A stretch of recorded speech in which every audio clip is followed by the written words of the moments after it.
अस्सलामुअलैकुम। टेलीस्कूल के इस एजुकेशन प्रोग्राम में खुशामदीद।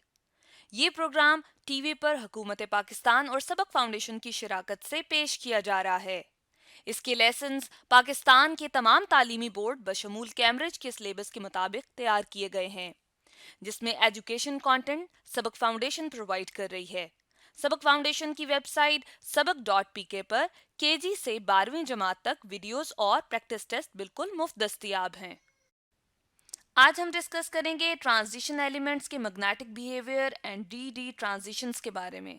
ये फेडरल और केपीके की क्लास 12 का chapter 14 D and F block elements का टॉपिक है। पंजाब और बलूचिस्तान के चैप्टर 6 में से ये टॉपिक लिया गया है। सिंध के चैप्टर 5 डी ब्लॉक एलिमेंट्स का टॉपिक है। इस वीडियो में paramagnetic behaviour of transition elements और ट्रांजिशन एलिमेंट्स जो कलर शो करते हैं उनको डिस्कस करेंगे।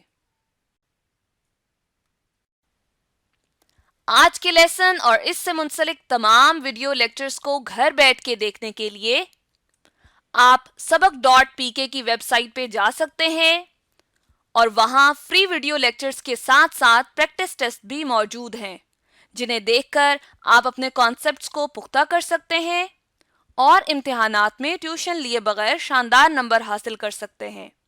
ये सब कुछ सबक.pk की वेबसाइट पर बिल्कुल मुफ्त दस्तयाब है। स्टूडेंट्स, हम बात करेंगे ट्रांजिशन मेटल्स की एक और कैरेक्टरिस्टिक प्रॉपर्टी की, और ये होती है पैरामैग्नेटिज्म। ठीक है, पैरामैग्नेटिज्म शो करते हैं क्या? ट्रांजिशन एलिमेंट्स जो हैं, ये ट्रांजिशन मेटल्स भी जिनको हम कहते हैं, वो क्या शो करते हैं? पैरामैग्नेटिज्म शो करते हैं। ठीक है, बेसिकली क्या होते हैं? मेटल्स होते हैं हमारे पास, और हम देखते हैं पैरामैग्नेटिज्म शो करते हैं। मैग्नेटिज्म में हमारे पास जो एक प्रॉपर्टी होती है पैरामैग्नेटिज्म, ये हमारे पास होती है कि अगर जो एक हमारे पास जो सब्सटेंस है वो वीकली अट्रैक्ट कर रहा हो, ठीक है, या वो अट्रैक्शन शो कर रहा हो, ठीक है, मैग्नेटिक अट्रैक्शन शो कर रहा हो, हम उसको कहते हैं, चलिए वीकली ना भी लिखें तो हम कहते हैं कि अट्रैक्शन शो कर रहा हो। बेसिकली बात यहाँ पर ये होती है कि नॉर्मल या वीकली अट्रैक्शन होती है, तो यहाँ पर हम लिख भी देते हैं वीकली। ठीक है, चले वीकली लिख दिया हमने। वीकली अट्रैक्ट हो होते हैं क्या? कहाँ से? जो हम एक magnetic external magnetic field apply कर रहे होते हैं, ठीक है, एक्सटर्नल मैग्नेटिक फील्ड अप्लाई कर रहे होते हैं, तो उसको तरफ जो है वो सब्सटेंसेस वीकली अट्रैक्ट हो रहे होते हैं, तो वो हमारे पास पैरामैग्नेटिक सब्सटेंसेस कहलाते हैं। और जो ये फिनोमिना होता है इसको हम कहते हैं पैरामैग्नेटिज्म। ठीक है ना, तो ये हमारे पास यहाँ पे ट्रांजिशन एलिमेंट्स जो होते हैं इनमें से मोस्टली क्या कर रहे होते हैं? पैरामैग्नेटिज्म शो कर रहे होते हैं। ठीक है, तो अब हम इसकी यहाँ पे एग्जाम्पल भी देखेंगे और इसको हम किसके साथ लेके चलेंगे ये भी सारा कुछ हम देखते हैं। लेकिन सबसे पहले हम यहाँ पर ये देखेंगे कि जो मैग्नेटिज्म होती है ना वो किस तरह से ओरिजिनेट होती है, किसमें? एक एटम में। अब देखिए, एक एटम के अंदर सेंटर में होता है न्यूक्लियस, पॉजिटिवली चार्ज न्यूक्लियस है, ठीक है, और उसके बाहर इलेक्ट्रॉन्स जो है वो रिवॉल्व कर रहे होते हैं। ठीक है, जैसे हमने वैसे ही एक खाका सा बना रहे हैं, इसमें देखिए इलेक्ट्रॉन्स जो है वो रिवॉल्व कर रहे होंगे। ठीक है, ये हम इलेक्ट्रॉन्स बना लेते हैं। अब इलेक्ट्रॉन्स रिवॉल्व करने की वजह से देखिए, क्योंकि वो जब रिवॉल्व कर रहे होते हैं तो वो क्योंकि किस तरह से बिहेव कर रहे होते हैं, जैसा कि हमारे पास जब करंट फ्लो कर रहा होता है किसी कॉइल में से, ठीक है, या किसी चीज के अराउंड रैप हुआ हुआ होता है, ठीक है, एक सिलेंडर के अराउंड रैप हुआ हुआ है, जो हम देखते हैं कि जो एक कॉइल है हमारे पास उसमें से जो करंट फ्लो कर रहा होता है, ठीक है, जब करंट एक कॉइल में से फ्लो करता है ना, और करंट क्या होता है? जैसे यहाँ पे कैपिटल आई लिखूंगी करंट के लिए मैं, ठीक है, तो करंट बेसिकली हमारे पास होता है फ्लो ऑफ इलेक्ट्रॉन्स। ठीक है, फ्लो होता है इलेक्ट्रॉन्स का। तो जब वो कॉइल में से या किसी, देखिए इस तरह से सर्कुलर मोशन में, ठीक है, हम देख रहे हैं कि ऑर्बिटली या ऑर्बिटल मोशन में जो हम कहते हैं, जिसको हम कह सकते हैं, या क्वाइल में जब वो इस तरह से सर्कुलेट कर रहा है, क्या? फ्लो ऑफ इलेक्ट्रॉन फ्लो कर रहा है, इलेक्ट्रॉन्स का फ्लो या करंट फ्लो कर रहा है, तो हम देखते हैं किसी क्वाइल में से फ्लो करने की वजह से उसमें से क्या होती है? उसमें हमारे पास जनरेट होती है मैग्नेटिज्म। ठीक है, जहाँ हम कहते हैं कि मैग्नेटिक फील्ड जनरेट होती है। ठीक है, हम उसको कहते हैं, बेसिकली उसको हम कह रहे होते हैं मैग्नेटिक फील्ड। ठीक है, FIELD फील्ड, मैग्नेटिक फील्ड उसको कह रहे होते हैं। ठीक है ना, तो इसी तरह देखिए अब ये जो इलेक्ट्रॉन्स न्यूक्लियस के अराउंड रिवॉल्व कर रहे हैं, ये भी ऑर्बिटल मोशन शो कर रहे हैं। ठीक है, ये ऑर्बिटल मूवमेंट जो है इसमें हम देखते हैं कि ये भी इसी तरह बिहेव कर रहे हैं जैसे करंट जो है वो इस कॉइल में से जो है वो मूव कर रहा होता है, तो मैग्नेटिक फील्ड जनरेट कर रहा होता है, तो ये भी अपनी मैग्नेटिक फील्ड जनरेट कर रहे होते हैं। ठीक है, तो एक तो इनकी मूवमेंट यूं करके आ गई, ठीक है ना, और दूसरी मूवमेंट इनकी क्या होती है? स्पिन भी कर रहे होते हैं। तो ये अगर ये एक इलेक्ट्रॉन है, ठीक है, ये एक इलेक्ट्रॉन है, तो ये इसका एक्सिस है, तो इसी के अराउंड ही क्या कर रहा होता है? यूं इस तरह से स्पिन भी कर रहा होता है। ठीक है, तो जो स्पिनिंग भी आ गई इसको हम कह रहे हैं स्पिन। ठीक है, और इसको कह रहे हैं हम रिवॉल्व करना। ठीक है, तो ये रेवोल्यूशन है या रिवॉल्व करना होता है। ठीक है, स्पिन भी कर रहा है, रिवॉल्व भी कर रहा है, इससे भी मैग्नेटिक फील्ड जनरेट हो रही है, इससे भी। तो ये जो एक एटम होता है वो भी बेसिकली क्या कर रहा होता है, मैग्नेटिज्म शो कर रहा होता है, ठीक है। तो इसी तरह ये होता है कि हमारे पास जब ये मैग्नेटिज्म शो करेगा तो हम एक्सटर्नल फील्ड जब हम अप्लाई करेंगे ना, ठीक है, यहाँ पे से हम जब क्या कर रहे हैं, एक्सटर्नल फील्ड जब अप्लाई करेंगे तो कुछ सब्सटेंसेस ऐसे होते हैं जो इस एक्सटर्नल फील्ड को क्या करते हैं, अट्रैक्ट करते हैं, ठीक है, तो उनको हम पैरामैग्नेटिक सब्सटेंसेस कह देते हैं। और कुछ होते हैं जो इस एक्सटर्नल फील्ड को रिपेल कर होते हैं, तो उनको हम जो है वो डायमैग्नेटिक कह देते हैं, ठीक है, वो डायमैग्नेटिक होते हैं। और यहाँ इसका जो यानी कि हम पैरामैग्नेटिज्म का हम क्या कहते हैं, एंटीनम चले कह देते हैं, ठीक है। हम यहाँ पर इसका एंटीनम की बात करेंगे कि इसका एंटीनम क्या होता है, डायमैग्नेटिक, जिसको हम कह रहे हैं, या यहाँ पैरामैग्नेटिज्म का जो ऑपोजिट होगा वो डायामैग्नेटिज्म होगा, ठीक है, इस तरह से हमने लिख दिया। तो जिसमें हम कहते हैं कि क्या होती है, रिपल्जन होती है, अट्रैक्शन नहीं होती बल्कि रिपल्जन आ जाती है, इसमें हम रिपल्जन की बात करते हैं।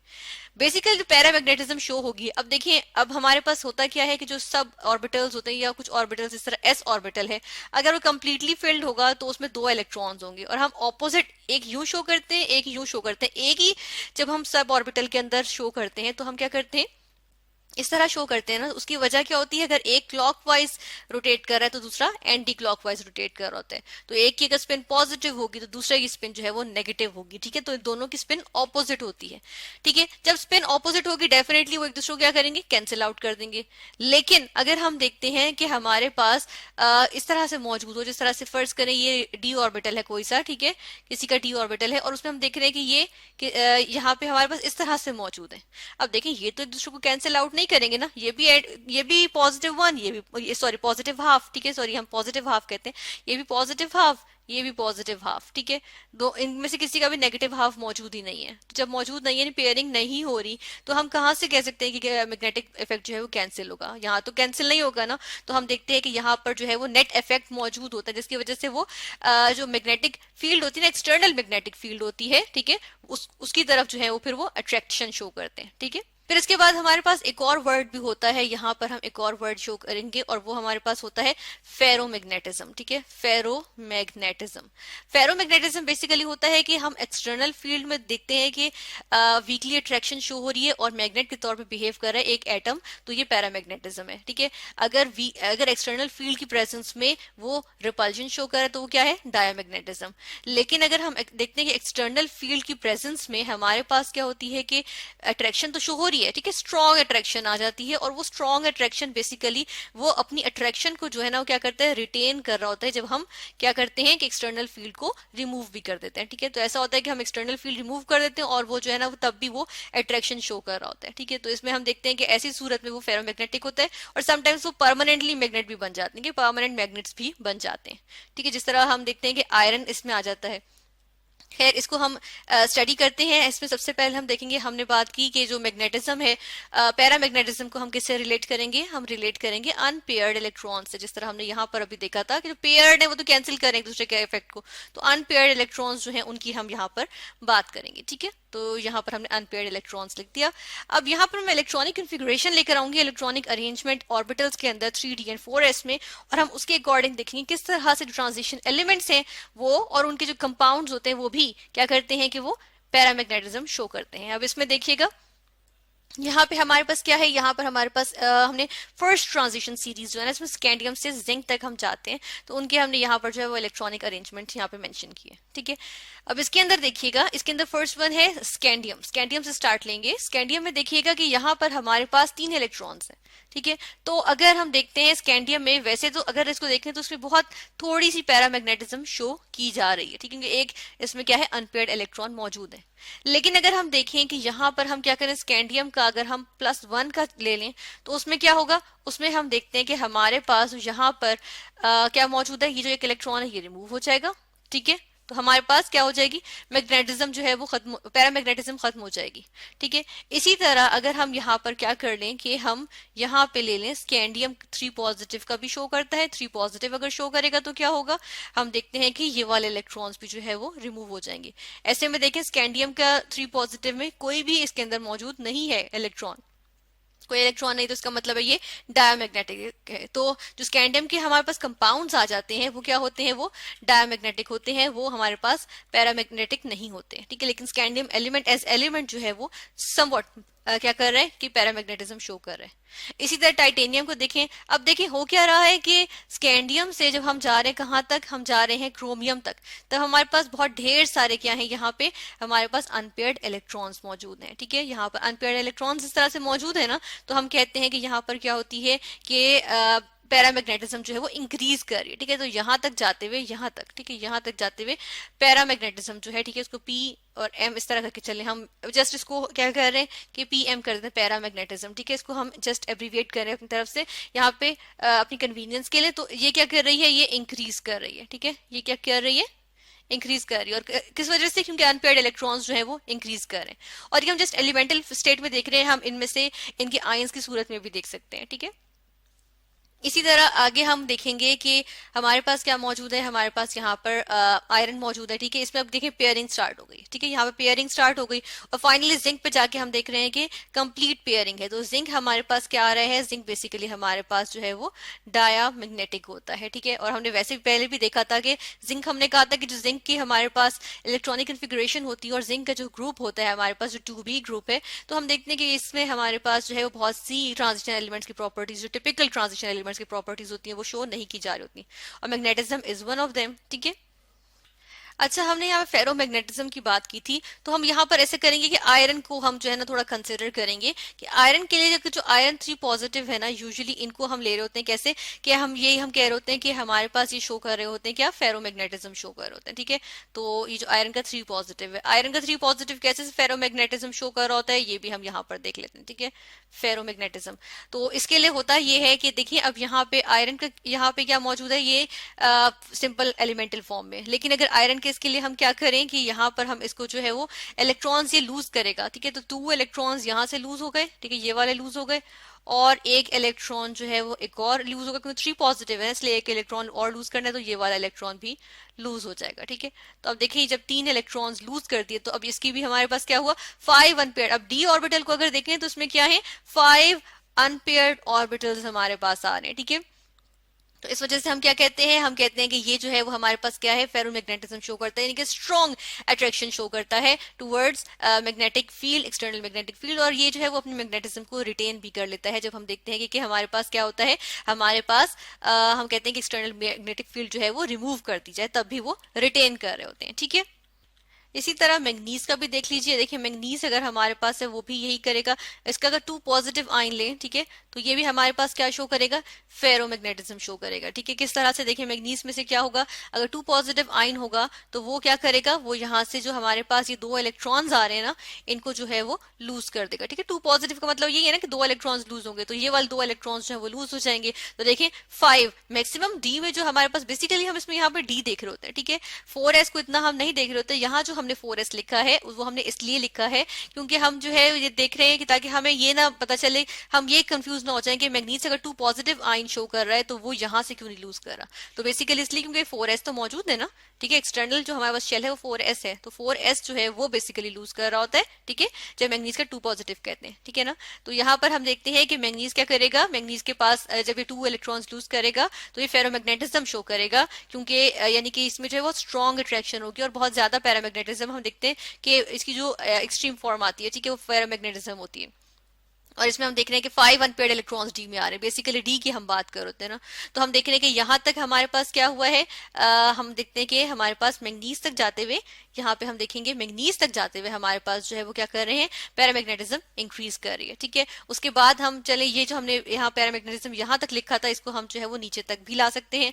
इसको हम क्या करेंगे, थोड़ा सा और नीचे ले आएंगे। ठीक है, तो यहाँ से इसको हम नीचे ले आते हैं। ठीक है, यहाँ तक जो है वो पैरामैग्नेटिज्म इस तरह शो हो रही है। और हमने देखा कि आयरन के आयंस, ठीक है, क्योंकि एलिमेंटल के लिए हम बात कर रहे थे, इस तरह हमने देखा था। अब यहाँ पर अगर देखें तो बाकी यहाँ नीचे जाते हुए क्या कर रही है, डिक्रीज कर रही है, और हमारे पास जिंक जो है वो डायमैग्नेटिक आ जाता है। तो यहाँ पर हमने बात की कि ट्रांजिशन एलिमेंट्स एक प्रॉपर्टी शो करते हैं, दैट इज पैरामैग्नेटिज्म।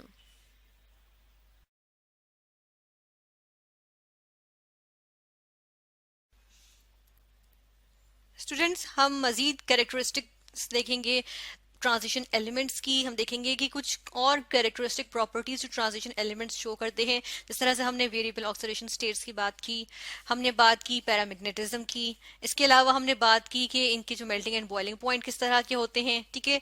और हमने अब हम यहाँ पर कुछ और की बात करेंगे, और ये जो मजीद कैरेक्टरिस्टिक्स जो हम यहाँ पे स्टडी करेंगे उनमें एक होगी कि ट्रांजिशन एलिमेंट्स की एक कैरेक्टरिस्टिक प्रॉपर्टी होती है कि वो कलर्ड के जो हमारे पास क्या आ जाते हैं, इनके जो हमारे पास कंपाउंड्स होते हैं, ठीक है, वो क्या कर रहे होते हैं, वो कलर्ड कॉम्प्लेक्सेस दे रहे होते हैं या कलर्ड कंपाउंड्स बना रहे होते हैं, ठीक है। इनके जो कंपाउंड्स होंगे वो क्या होंगे, कलर्ड कंपाउंड्स होंगे। तो इसमें हम देख लेते हैं कि कलर क्यों किस वजह से आ रहा होता है। कलर इस वजह से आ रहा होता है कि इनके अंदर जो है वो इलेक्ट्रॉनिक ट्रांजिशन होती है, ठीक है। हम कहते हैं कि इलेक्ट्रॉन्स की जो होती है वो ट्रांजिशन हो रही होती है, ठीक है। अब इलेक्ट्रॉन्स की ट्रांजिशन किस तरह से हो रही होती है कि जब एक एटम के अंदर हम क्या करते हैं कि किसी एक शेल में एक इलेक्ट्रॉन रिजाइड कर रहा है, ठीक है, ये इलेक्ट्रॉन है, तो इसको जब एनर्जी मिलेगी तो क्या होता है कि ये जंप मार के किसी हायर शेल में चला जाएगा, ठीक है। जब ये किसी हायर शेल में जाएगा, ठीक है ना, जंप करके हायर शेल में चला गया, अब जब उस शेल से ये वापस अपने शेल में आएगा या किसी शेल में आएगा तो ये एनर्जी जो है वो रिलीज करता है, ठीक है। डिपेंड करता है कि किस शेल से किस शेल में ये इसने एक्साइटेशन की है, यानी कि जंप मार के हायर में गया है, और किससे डी एक्साइट हो, और उससे जब ये डी एक्साइट हुई किस शेल में जा रहा है, ये इसकी एक्साइटेशन है, तो वो किस शेल में हो रही है ये भी डिपेंड करता है। तो ये जो इलेक्ट्रॉनिक ट्रांजिशन है, तो ये हम देख रहे हैं कि कितनी वेरिएशन आ जाती है, किस शेल में था, ठीक है, फिर किस शेल में गया, फिर उस शेल से किस शेल में वापस आया। तो जो जब जिस शेल में वापस आता है उसके अकॉर्डिंग हमारे पास जो है वो क्या होती है, जब ये जो डी एक्साइटेशन होती है इसके अकॉर्डिंग हमारे पास यहाँ एनर्जी रिलीज होती है।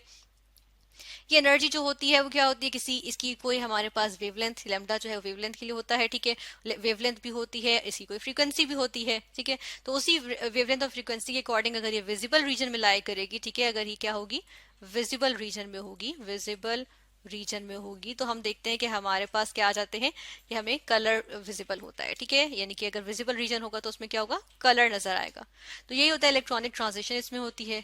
अगर इसको हम थोड़े से डिटेल से देखें तो हमारे पास इसमें जो आ रही होती है उसको हम कहते हैं डी डी ट्रांजिशन, ठीक है। इसको हम स्टडी कर लेते हैं यहाँ पर कि डी डी ट्रांजिशन क्या होती है, ठीक है। डी डी ट्रांजिशन बेसिकली हमारे पास आ जाती है कि जब एक ट्रांजिशन एलिमेंट जो होता है, क्योंकि इसके अंदर हमारे पास क्या आ रहे होते हैं, जो ट्रांजिशन एलिमेंट्स हैं ये जो हमारे पास होते हैं, ये ट्रांजिशन मेटल्स भी जिनको हम कहते हैं, इनके अंदर हमारे पास आ जाते हैं इनकम्प्लीट डी ऑर्बिटल्स, ठीक है। डी ऑर्बिटल्स, मैं सिर्फ डी लिख रही हूँ, डी ऑर्बिटल्स की बात कर रहे हैं, ठीक है। इनकम्प्लीटली फिल्ड होते हैं वो, ठीक है। तो हम देखते हैं कि उनमें जो है हमारे पास जब कोई आयन या कोई चीज जो कंपाउंड बनाने के लिए कोई सब्सटेंस जब करीब आता है तो हमारे पास जो डी ऑर्बिटल होता है बेसिकली वो 5 होते हैं डी ऑर्बिटल्स, ठीक है। सब ऑर्बिटल्स जो उसके होते हैं वो कितने होते हैं, 5 होते हैं, ठीक है। और उनको हम जो है वो डिटेल से पहले भी स्टडी किया जा चुका है कि ये हमारे पास होता है D X Y, D Y Z, D X Z, D X square minus Y square, D Z square, ये 5 हमारे पास ऑर्बिटल्स होते हैं। लेकिन होता यह है कि जब इसके करीब हमारे पास कोई ऐसे आइंस आ रहे हैं जो कि इसके साथ जो है वो कंपाउंड बनाएंगे, ठीक है, या इसके कोई ऐसा सब्सटेंस आ रहा होता है जो इसके साथ जो है मिलकर कंपाउंड बनाएगा इस ट्रांजिशन एलिमेंट के, तो हम देखते हैं कि जो डी ऑर्बिटल होता है ये स्प्लिट हो जाता है, ठीक है। और स्प्लिट होके क्या होता है, एक हाई एनर्जी, कुछ डी ऑर्बिटल्स जो है वो हाई एनर्जी पे चले जाते हैं और कुछ डी ऑर्बिटल्स जो है वो लो एनर्जी पे होते हैं, ठीक है। इस तरह से ही होते हैं, तो ये ऐसे आ जाते हैं, ठीक है ना। इसको हम यहाँ पे इस तरह से मेंशन करेंगे। अब देखिए इनके दरमियान जो एनर्जी डिफरेंस होता है ना वो बहुत ज्यादा नहीं है, ठीक है। ये डेल्टा ई हम लिखेंगे एनर्जी डिफरेंस के लिए, तो ये हम देखते हैं कि नॉट सो बिग, हम यहाँ पर लिख देते हैं नॉट सो बिग, कि बहुत ज्यादा डिफरेंस नहीं होता। तो इसलिए हम देखते हैं जो यहाँ पर हमारे पास होंगे ना, जो यहाँ पर हमारे पास इलेक्ट्रॉन्स होंगे वो यहाँ पर पहले हम इनमें अरेंज करेंगे फिर इसमें अरेंज करेंगे। तो होता यह है कि जब कोई इलेक्ट्रॉन इधर से ट्रांजिशन करके दूसरे यानी हायर एनर्जी वाले में चला जाएगा तो ये हमारे पास ट्रांजिशन होगी, ठीक है। ये एक हमारे पास मौजूद था, इसको हम थोड़ा सा इस तरह बोल्ड कर देते हैं, ठीक है। इस वाले को भी हम क्या करते हैं, थोड़ा सा बोल्ड कर देते हैं।